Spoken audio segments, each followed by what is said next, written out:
তো hello everyone, welcome back to my channel Bittu creation. তোমরা সবাই কেমন আছো? আশা করছি সবাই ভালো আছো, আর আমিও খুব ভালো আছি। আর আমি দিলাম, জানি না আমার কথা কতটা শুনতে পারবে, কারণ প্রচণ্ড গরম। এদিকে নিচে একটা টেবিল ফ্যান চালিয়েছে, ওপরে সিলিং ফ্যান চলছে। তো এই যে একটা স্ট্যান্ড ফ্যান চলছে, আবার একটা সিলিং ফ্যান চলছে। আওয়াজের মধ্যে শুনতে পাবে কিনা জানি না। আর ঘরে তো এসি নেই, আমরা গরিব মানুষ। আমাদের এবার অনেকে আমাকে বলে, তুমি কেন এসবের মধ্যে পড়ছো? তোমার এসবের মধ্যে থাকার কোনো প্রয়োজন নেই। দেখো, বাস্তব তোমাদের একটা কথা বলছি, আমি তো থাকছি না। লাস্ট কবে ওদেরকে নিয়ে ভিডিও দিয়েছি বলো? আমি না থাকলেও কি আমাকে ছাড়ছে কখনো? বলো, কোনো সময় কি ছাড়ছে? ছাড়ছে না। কোথায় কে ষষ্ঠী করলো, কোথায় রিমি ষষ্ঠী করলো, রিমির মা কোথায় রিমিকে ষষ্ঠী করতে নিয়ে গেল, তার মধ্যেও আমাকে জুড়ে দিচ্ছে যে আমি গেছিলাম, আমার এই করেছিল, ওই করেছিল, আবার আমি যাচ্ছি ওদের বাড়ি থাকছি। এগুলো তো আমাকে কি কোনো সময় টানা ওরা ছাড়ছে? সেটা আগে বলো। তো চলো, তবু আমি এদেরকে আনসার ব্যাক করতে বসিনি কখনো, কারণ ষষ্ঠীর দিন বাড়িতে দিদি জামাইবাবু সবাই এসেছিল, প্রচুর ব্যস্ত ছিলাম। এবং সেদিন রাতেই আমি লাইভ করেছি আমাদের এখানকার একটা ক্যাফেতে। সো ওখানে যাওয়ার কোনো প্রশ্নই ওঠে না। তো এরা একের পর এক মিথ্যে কথা বলে যায়। এদের সার্কেলে যেই কটা আছে, একজন ভালো না, প্রত্যেকটা মিথ্যেবাদী। আমি এইসব ক্ল্যারিফিকেশনে আসিনি এই দুদিন, মানে যেদিন থেকে শুরু হয়েছে। আমার দেওয়া শাড়ি পরেছিল, আমি ওদের সঙ্গে গেছিলাম, ওদের বাড়িতে আবার থাকছি যাচ্ছি। আমি ক্ল্যারিফিকেশনে আসিনি, তার কারণ এরা সব বারে, এরা একটা সুন্দর মানুষের গায়ে কাদা ছিটিয়ে দিতে পারে। মানে সুন্দরভাবে কাদা ছিটিয়ে দেবে মিথ্যে কথা বলে বলে। হ্যাঁ, একটাও প্রমাণ দিতে পারবে না, বাট বলে কাদা ছিটিয়ে দিতে পারবে গায়ে। আর পারবে, কারণ এদের তো লাইফ আর কিছু নেই। এদের বিয়ে থাওয়া সংসার সব কিছু সারা, এদের লাইফ আর কিছু নেই। এই যেখানে বসে আছে এই প্রতিষ্ঠান থেকে ফটো তুলবে, এইটুকুই আছে। তাছাড়া এদের লাইফে কিছু নেই। কিন্তু আমাদের লাইফে অনেক কিছু পড়ে আছে। সেই জন্য এদের মুখ লাগা মানে নিজের গায়ে কাদা ছেটানো। কারণ এদের গায়ে কাদা ছেটানোর ভয় এদের নেই, কারণ এদের জীবনে আর কিছুই নেই। সব এদের জীবনের প্রত্যেকটা ধাপ এরা পার করে নিয়েছে। রিতম একটা ক্রিয়েটার, তার জন্য আমি এসেছি। সেও সোশ্যাল মিডিয়ায় কাজ করে, আমি সোশ্যাল মিডিয়ায় কাজ করি। তো সেই জন্য আমি এসেছি, কারণ কালকে একটা দুর্ধর্ষ লাইভ দেখেছি, সেটা দেখে জাস্ট আমি অবাক হয়ে গেছি। মানে কেমনভাবে মানুষ অ্যাটাক করতে পারে একটা মানুষকে। হ্যাঁ, আমি বলছি না প্রীতম ভালো, ও তো খারাপ, প্রচুর দোষ আছে, কখনো আমি ওকে সাপোর্ট করিনি। তবে ওকে সাপোর্ট করি না মানে যে এই যে কাল যে লাইভটা দেখলাম, এগুলোতে ওর দোষ দেখবো, সেটা তো হতে পারে না। ওদের পরিবারটাকে অ্যাটাক করা হয়েছে, সেটা সবাই দেখতে পেয়েছো। ঠিক আছে, এখন অবাক হয়ে গেলাম আমি একটা বিষয় দেখে। আমাদের দিদিভাই আরও তাদের যেই টিম মেম্বার আছে, তারা এটা নিয়ে মানে মজা করছে, লিটারেলি বলছে এটা তোদের ফ্যামিলি ম্যাটার্স, এর মধ্যে না ঢোকাই ভালো। আরে তোমরা যেগুলো করছে সেগুলো ঠিক, ঋতপের মাসিকে তোমরাই উস্কিয়ে উস্কিয়ে এই জায়গায় দাঁড় করালে বিষয়টাকে। আর এখন হয়ে গেল ফ্যামিলি ম্যাটার্স। যেই দেখছো পাবলিক মাসির বিরুদ্ধে খেপে যাচ্ছে, সঙ্গে সঙ্গে বিষয়টা চলে গেল ফ্যামিলি ম্যাটার্স। আর ফ্যামিলি ম্যাটার্স যদি হয়, তাহলে বিষয়টা তো প্রথম থেকেই ফ্যামিলি ম্যাটার্সই ছিল। ঠিক আছে, প্রথম থেকে তো ফ্যামিলি ম্যাটার্সই ছিল। তা তোমরা কেন ইনভলভ হয়ে বিষয়টাকে এতটা জটিল করে তুললে? তোলার কোনো প্রয়োজন ছিল না। আর এখন যখন এই জায়গায় দাঁড়িয়েছে, এখন তখন বলছে ওটা তো ওদের ফ্যামিলি ম্যাটার। তাহলে বিষয়টা টোটালটাই তো ওদের ফ্যামিলি ম্যাটার। আর ওরা সোশ্যাল মিডিয়া এনেছে বলে সবাই এটা ইনভলভ হয়েছে। তাহলে এই বিষয়টাও তো ওরা সোশ্যাল মিডিয়াতেই আনছে, ওর মাসিও আনছে, ও আনছে। তাহলে এটা ফ্যামিলি ম্যাটার কী করে হয়? এত একচক্ষু কেন তোমরা? আমি মানছি রিতম নিজের ফ্যামিলির কেচ্ছা বিক্রি করে চ্যানেল দাঁড় করিয়েছে, মানছি।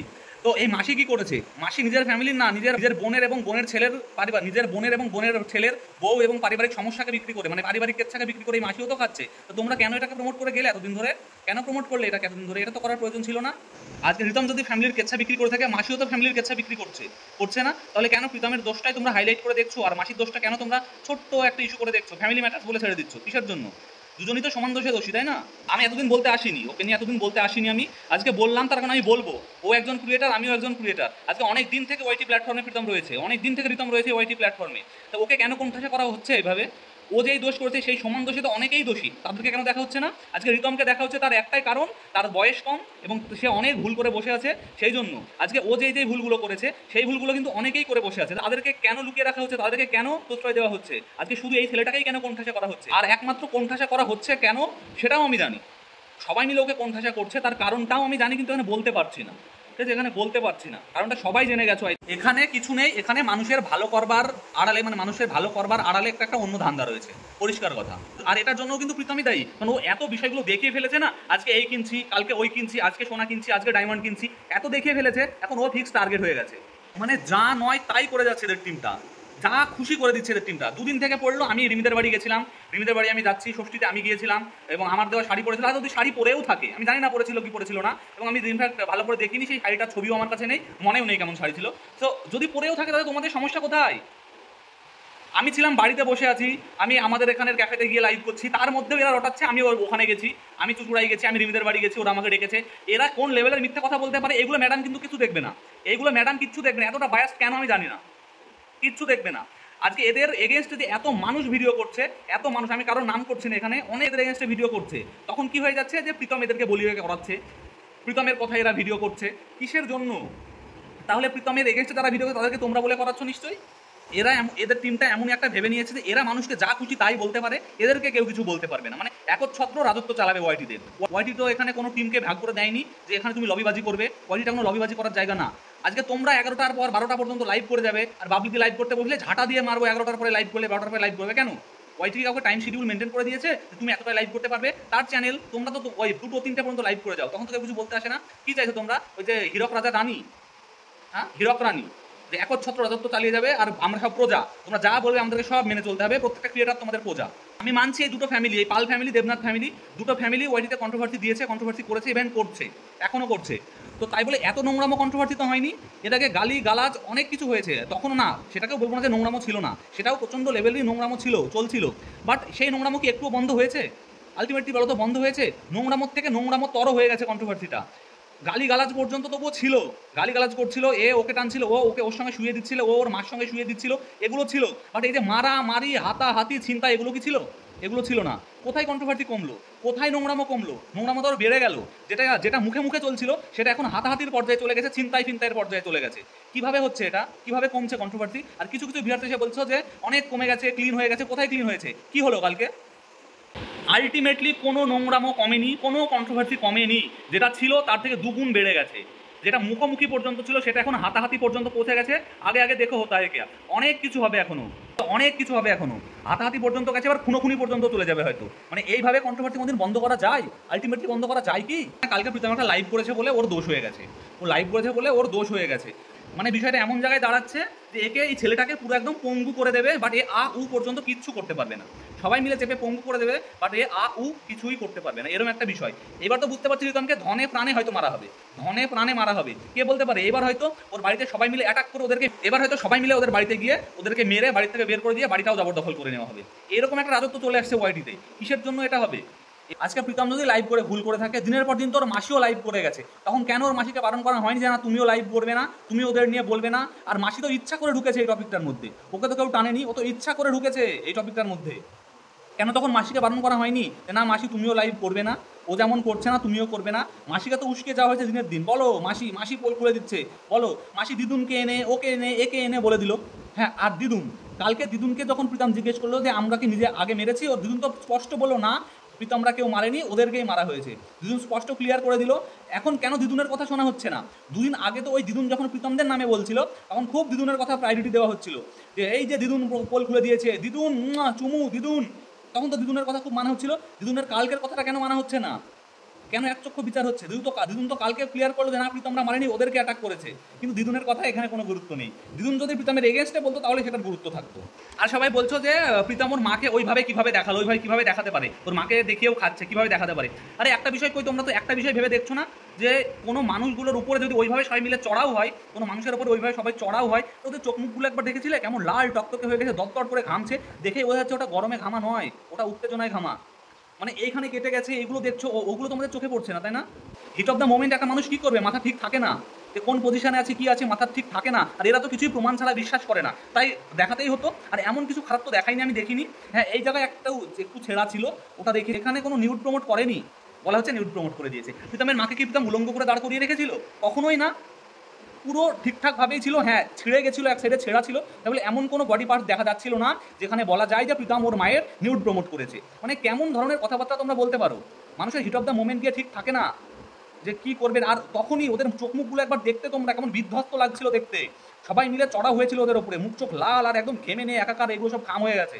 তবুও মানুষ কেমন নিষ্ঠুর হতে পারে, তবুও ওদেরই দোষ দেখছে। আমি বলছি না যে রিতম ভালো, ওরাও খারাপ, দোষটা দু তরফের দেখা হোক, কেন একাই রিতম দোষী? ক্রিয়েটার হিসাবে আমি এটাকে ধিক্কার জানাই লিটারেলি, যে ওয়াইটির নোংরা পরিষ্কার করতে এসে ওয়াইটিটাকে আরও নোংরা করে দেওয়া হচ্ছে, আরও নোংরা করে দেওয়া হচ্ছে। ওয়াইটিটাকে এবার মারামারির পর্যায়ে নিয়ে চলে গেছে। আমি ধিক্কার জানাই একটা ক্রিয়েটার হিসেবে। আজকে আমি বলতে আসতাম না, বাট দিনের পর দিন ছেলেটাকে যেভাবে হ্যারাস করা হচ্ছে, যেভাবে কোণঠাসা করা হচ্ছে, ও তো অনেক দিন থেকে ওয়াইটিতে রয়েছে। এর জন্য বেশিরভাগ অনেকটাই দায়ী আমাদের চিঙ্কি মাসি, মানে চিঙ্কি কাকিমা, অনেকটাই দায়ী। তোমরা তাকে চিঙ্কি মাসি বলো, ওই পাল ফ্যামিলির কর্তিটা অনেকটাই দায়ী। আমি বারবার ওদেরকে বলতাম এই ফ্যামিলি ম্যাটার্সগুলো, এই ফ্যামিলি ম্যাটার্সের মধ্যে কিছু ফালতু লোকগুলোকে ঢুকিও না, ফালতু কিছু কন্ট্রোভার্সি ক্রিয়েটারকে তথ্য দিও না বা তাদেরকে লাগিও না। বাট এরা তো শোনেনি, এরা সেই লাগিয়েছে। আজকে দেখো কি হচ্ছে, দেখো হাতাহাতির পর্যায়ে চলে গেছে। আলটিমেটলি তোমার মেয়ের সংসার কি হয়েছে? হয়নি। কি বলেছিল, তোমার মেয়ে সংসার করিয়ে দেবে বলে ঢুকিয়েছিল। আলটিমেটলি কি হলো, ওখানে সংসার করানোর নামে ঢুকিয়ে দিয়ে গাদা গাদা কন্টেন্ট বের করে নিয়ে আসা হলো। তোমার মেয়ে সংসার কিন্তু হয়নি, আর এটা হতোও না কোনোদিন, ওরা করতেও পারতো না কখনো। ওখানে ঢুকে শুধু কন্টেন্ট বের করা হয়েছে, কন্ট্রোভার্সি বের করা হয়েছে, আদার্স কিছু হয়নি। কিন্তু তোমরা কি করলে, দিনের পর দিন আমি অনেক বারণ করেছিলাম, বাট না, তোমরা শোনোনি। দিনের পর দিন এই যে ফালতু কিছু ক্রিয়েটারকে, ফালতু কিছু মানুষদেরকে ইনভলভ করে বিষয়টার মধ্যে তোমরা এই পর্যায়ে নিয়ে চলে এলে বিষয়টাকে। আজকে কই রিমি কোথায়, আজকে যাও, রিমি কোথায়, যা, ভালোবাসিস খুবই, তাকে তো ধরে মারধর করছে, যা আটকা, কোথায় গেল তোর ভালোবাসা রিমি, তোর ভালোবাসা কোথায় গেল? ভালোবাসার টানে ছুটে যাচ্ছিলি সংসার করবো বলে, আজকে ভালোবাসাকে মেরে ধরে একাকার করছে, যাচ্ছিস না তো এখন, কেন যাচ্ছিস না? দেখলে তো, নিজের ফ্যামিলির প্রবলেম নিজে সলভ না করে বাইরের 4টি লোক ইনভলভ করলে কি হয়, দেখে নিলে কি হয়, এইটাই হয়। আজকে ওয়াইটির যেটা আমি জানি, পারিবারিক কেচ্ছা বিক্রি করছিল, খারাপ ভাষা চলছিল, সেইখান থেকে হুট করে বন্ধ হওয়া বাদ দিয়ে চলে গেল হাতাহাতির পর্যায়ে, এরপর তো প্রাণনাশের পর্যায়ে পৌঁছে যাবে। তখন কি হবে?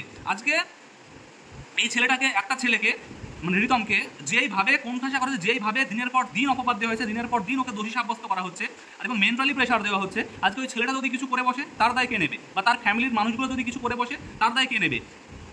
তাছাড়া যদি হিট অফ দ্য মোমেন্ট কারোর একটা কিছু হয়ে যায়, তার দায় কে নেবে? তার দায়? আজকে একটা ক্রিয়েটার হিসেবে আমি ধিক্কার জানাই এই বিষয়টাকে, সিরিয়াসলি একটা ক্রিয়েটার হিসেবে এই বিষয়টাকে ধিক্কার জানাই, এবং প্রত্যেকটা ক্রিয়েটারকে আমি বলছি তোমরা এটার বিরুদ্ধে কথা বলো। প্রত্যেকটা ক্রিয়েটারকে আমি বলছি, হাত জোড় করে বলছি, তোমরা এটার বিরুদ্ধে কথা বলো।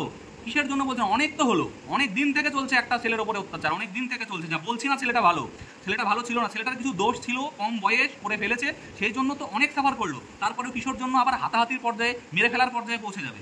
আজকে যদি ওর বাড়ি গিয়ে সবাই মিলে চড়াও হয়ে মেরে ধরে ওদেরকে বাড়ি থেকে বের করে বাড়িটা দখল করে নেয়, তখন কি হবে?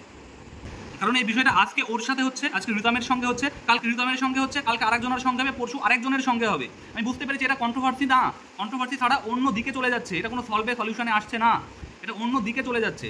আস্তে আস্তে এমন জায়গা হবে যে, বলার উদ্দেশ্য আমার একটাই, আমার খুব খারাপ লেগেছে কালকের বিষয়টা দেখে।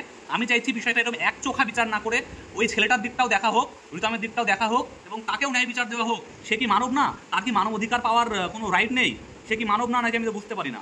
মানব কি শুধু ওরা একাই? রিতম কোনো মানব না, মানে ও কি দৈত্য দানব নাকি? বুঝতে পারি না। তাহলে ওর কোনো মানবাধিকার নেই?